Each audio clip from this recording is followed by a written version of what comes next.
Sa loob ng maraming taon, nakilala si Glenda de la Cruz bilang mukha ng isang matagumpay na beauty brand sa Pilipinas. Makikita siya sa malalaking billboard sa EDSA, sa social media at sa likod ng Brilliant Skin na patuloy ang paglaki. Para sa marami, siya ang simbolo ng sipag, diskarte at tagumpay. Isang babaeng umangat mula sa wala hanggang sa rurok ng negosyo. Pero sa likod ng maayos na imahe at tuloy-tuloy niyang tagumpay, may isang mabigat na yugto pala sa kanyang buhay na halos hindi nakita ng publiko. Isang laban na hindi negosyo ang kalaban, kundi mismong kalusugan at buhay niya. Ano nga ba ang totoong nangyari kay Glenda sa panahong iyon?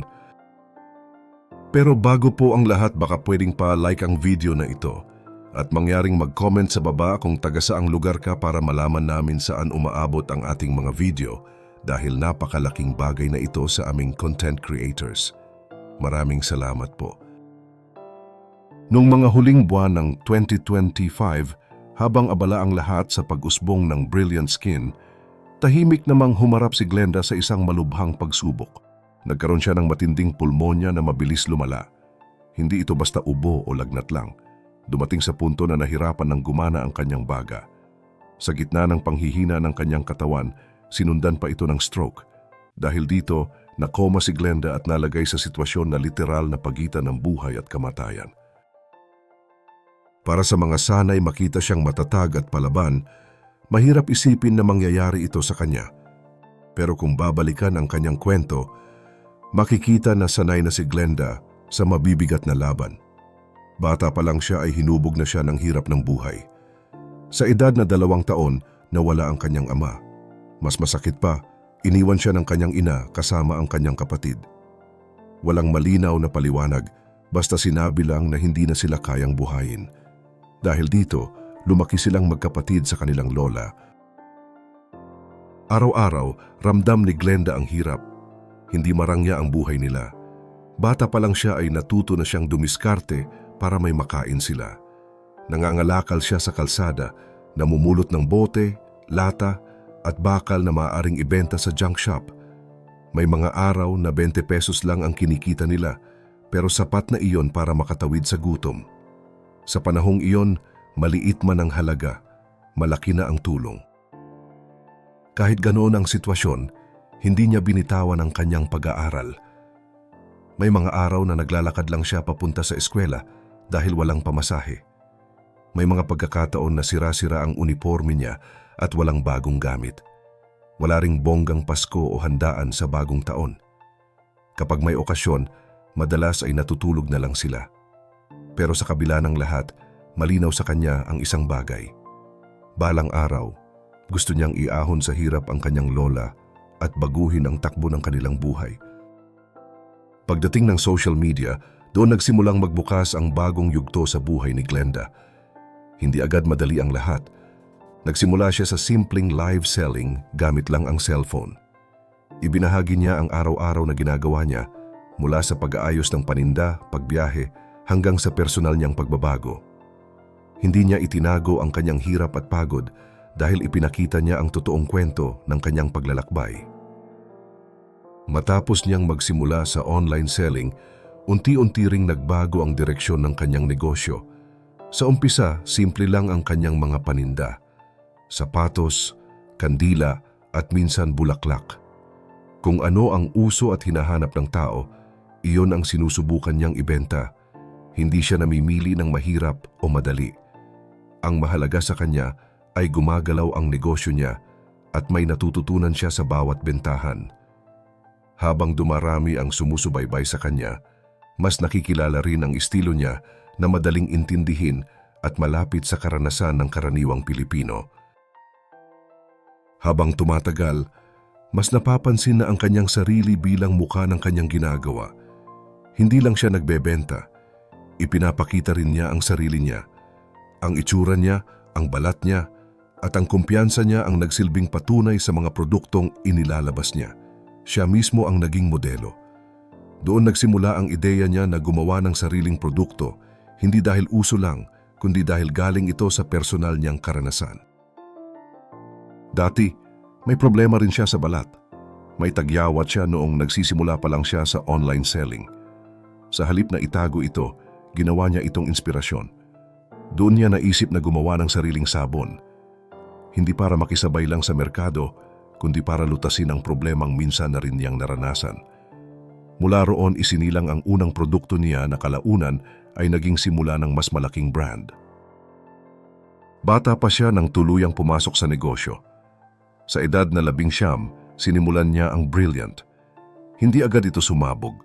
May proseso at paghihintay. Pagkalipas ng halos 1 taon, doon nagsimulang maramdaman ang malaking pagbabago. Biglang dumami ang orders, lumawak ang abot, at mas naging seryoso ang operasyon. Sunod-sunod na ang oportunidad at pagkilala. Umabot sa puntong nakapaggawa pa siya ng concert, isang bagay na dati ay malayo sa kanyang imahinasyon. Hindi lang sarili niya ang iniangat ng tagumpay. Pinalago rin niya ang maliit na ipon mula sa online selling hanggang sa makapagtayo ng sariling kumpanya. Mula sa simpleng pagbebenta, naging organisadong negosyo ito na may malinaw na sistema. Dahil sa bilis ng paglago, naging kilala siya hindi lang sa Pilipinas, kundi pati rin sa ibang bansa. Naging bahagi rin siya ng TikTok Philippines bilang isang kinikilalang personalidad sa larangan ng online selling. Isang malaking pagkilala ito sa naging ambag niya sa digital na negosyo. Kasama sa tagumpay ang libu-libong taong naniwala sa kanyang produkto. Maraming resellers at distributors ang kumita at nagkaroon ng kabuhayan. Hindi ito aksidente. Simula pa lang, malinaw na sa kanya ang layunin na makapagbigay ng trabaho at pagkakataon sa iba. Dahil galing siya sa hirap, alam niya ang pakiramdam ng walang maaasahan. Kaya sa paglaki ng negosyo, sinikap niyang isama ang iba sa pag-angat. Habang dumarami ang ari-arian at responsibilidad, mas dumami rin ang hamon sa buhay niya. Aminado siya na sa umpisa, wala siyang sapat na kaalaman sa paghawak ng pera. Hindi niya kabisado ang tubo, wala siyang accountant, at puro reinvest lang ang nasa isip niya. Marami siyang natutunan sa aktwal na karanasan, minsan sa paraan ng pagkakamali. Sa kabila nito, nagpatuloy pa rin siya at unti-unting inayos ang sistema ng kanyang negosyo. Dahil sa sunod-sunod na tagumpay, inakala niyang kaya na niyang harapin ang anumang problemang darating. Pero sa huling bahagi ng 2025, muling sinubok ang kanyang tibay. Sa gitna ng lahat ng tagumpay at responsibilidad, doon tuluyang bumigay ang kanyang katawan. Nagsimula ito sa pulmonya. Dahil palagi siyang nasa labas, humaharap sa maraming tao at walang sapat na pahinga, nahawa siya at mabilis itong lumala.